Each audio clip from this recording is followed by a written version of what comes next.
iCloud calendar invites are hijacked for a phishing scam. U.S. Department of Defense Livestream credentials are left exposed.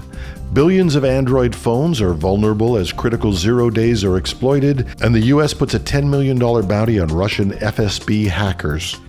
Justice or just PR? This is Cybersecurity Today. I'm your host, Jim Love. Attackers have found a new way to send phishing messages that look like they come straight from Apple.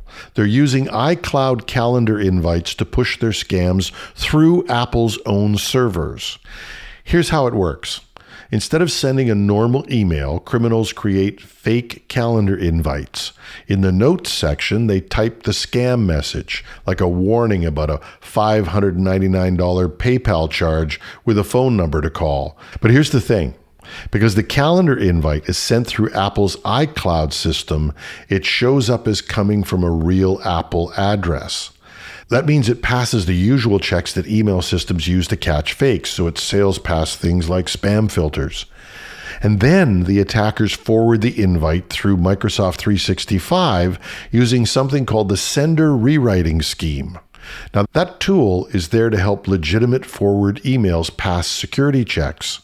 But in this case, it keeps the phishing invite looking valid even after it's forwarded. The result is the scam lands in your calendar looking trustworthy. And if you call the number, the attackers will try to trick you into giving remote access, downloading malware, or handing over personal information. I'll add a quick editorial note to this. We've seen a similar trick with PayPal earlier. This isn't just about calendar invites. It's part of a bigger trend. We've all been trained, and we've trained our staff to check that stuff comes from a legitimate email address. But that might not be good enough anymore. Just this past week, I got what I'm sure is a spear phishing email that also came from an authentic Apple address. It wasn't the same as this attack. I checked it out pretty carefully. But I couldn't believe that Apple would ever ask me to follow a link in an email to change my password. And I wouldn't do it anyway. But you think they would, or at least they should say, just go change your password. So that was the trigger for me. Because if it was a phishing attempt, and I think it was damn convincing. I think it would have fooled a lot of people. And like this last story, it slipped right past our email filters. The key takeaway? You have to treat unexpected calendar invites the same way you treat suspicious emails. Don't click, verify the claim directly. And what we always tell our users, if it bugs you even a little, don't click, ask somebody. And if I'm a nutcase and Apple really is sending out links that we're supposed to click on to change our passwords, I have only one question for them. Have you lost your freaking minds?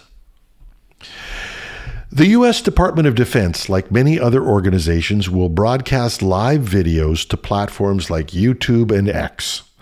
But those live streams can often easily be hacked.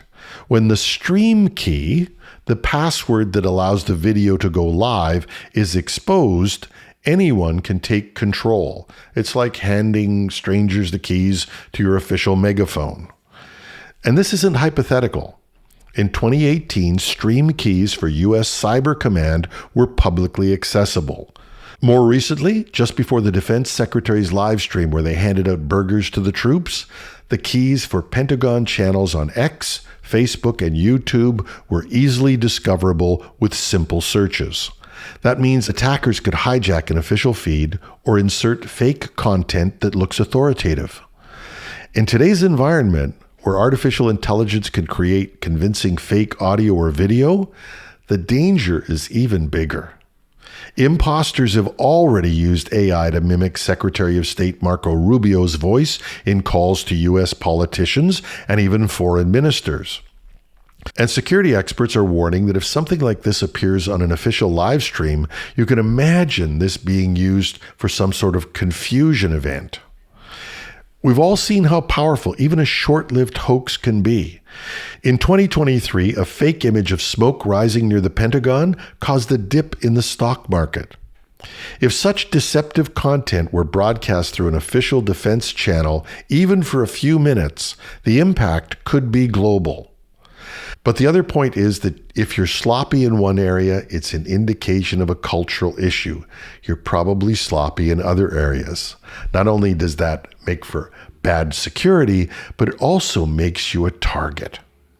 Because this isn't the only lapse. Earlier this year, officials reportedly discussed a bombing campaign in Yemen on Signal in a group chat that included a journalist.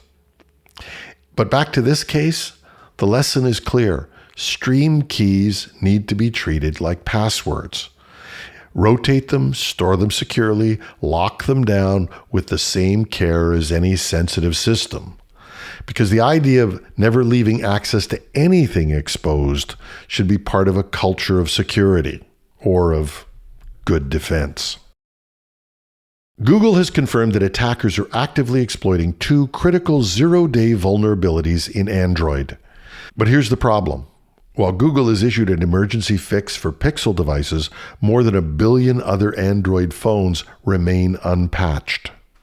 The flaws are tracked as CVE 2025-0217, a kernel memory bug, and CVE 2025-0462, a runtime vulnerability. Both can be used to take control of a device without any action from the user. These aren't theoretical. They're already being used in real-world attacks. Pixel phones are protected because Google controls the update process. But for the vast Android ecosystem, updates depend on phone makers and carriers, and these will take time to get patched. And that's for the devices that are supported. Believe it or not, there are an enormous amount of Android devices still in use, often years old, that are now outside of support. So that leaves a huge number of phones permanently exposed. For businesses, this raises an issue. In an age of bring your own device, if more than 1 billion phones are unpatched, and a large number of those might be unpatchable, organizations may need to set minimum standards for any phone that connects to your corporate networks, if you haven't done that already. Otherwise, one vulnerable handset could be the entry point for an attacker. I'll put it this way, you wouldn't let someone connect an unpatched Windows laptop to your system, so why would you allow an unpatched phone?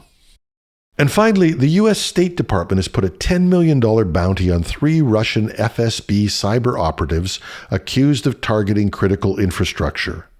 The group is tied to attacks on more than 500 energy companies in 135 countries. They exploited an old Cisco flaw, CVE 2018-0171, to break into these networks. And you might think, how big a deal could that be? Well, their campaigns even reached into nuclear facilities and refinery safety systems. And that's just one example. Let's just say they got people's attention. But it's been a long time since these hackers were doing those attacks. And the 3 of them, Marat Tyukov, Mikhail Gavrilov, and Pavel Akulov, are intelligence officers. So realistically, are they likely to ever try to set foot in a Western country where extradition would be possible? The question is this more symbolic than practical? Maybe. But it does send a clear signal that crimes won't be forgotten no matter how much time passes. And the other thing is that dangling millions of dollars introduces a different kind of risk. It encourages crooks to turn on crooks. Sowing distrust inside hacker organizations and between individuals is a new tactic for law enforcement, but one that's working. It might not stop an operation entirely, but it can slow them down. If you caught our show we did a couple weeks back on ransomware groups, you'll find out often they don't like each other very much. Some even hate each other. And if you didn't catch that show, go back and look it up. It's good. I'll put a link in the show notes later today. But while the odds of an arrest are slim, the message is strong. You can hide behind borders, but a price on your head will follow you forever. Not a bad message to send, actually. And that's our show for today. You can reach me with tips, comments, or even constructive criticism. Find me at technewsday.com or .ca. Use the Contact Us forum. I'm your host, Jim Love. Thanks for listening.